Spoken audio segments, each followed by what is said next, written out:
We are on the outskirts of Wolbrom, a community about 35 kilometers north of Krakow in Małopolska region.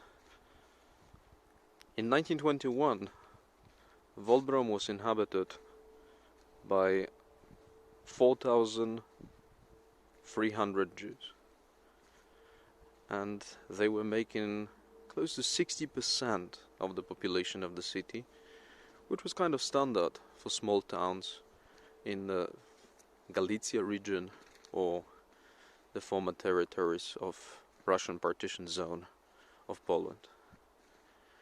A city like thousands of similar towns. And then comes the war and the German Nazi occupation. In spring of 1941, the German Nazis are establishing a ghetto in Wolbrom.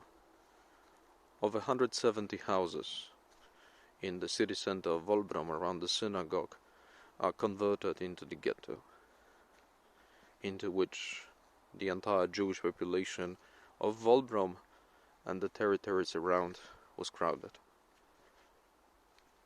In September of 1942, so the year of the mass extermination of the civilization of Polish Jews, the Wolbrom ghetto is liquidated. Most of the Jewish population of Wolbrom that was forced to reside in this ghetto was deported into Death Camp of Belzec, about 370 kilometers east of Wolbrom. The elderly, the children, those who could not be forced into train travel or would be postponing the procedure into the trains and later on at the territory of Belzec camp, were herded into this forest. This forest is about 1 mile from the market square of Wolbrom.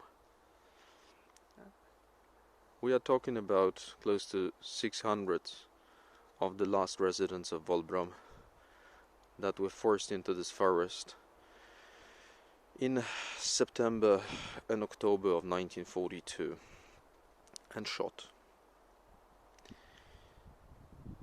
There were very few survivors of Wolbrom Jewish community.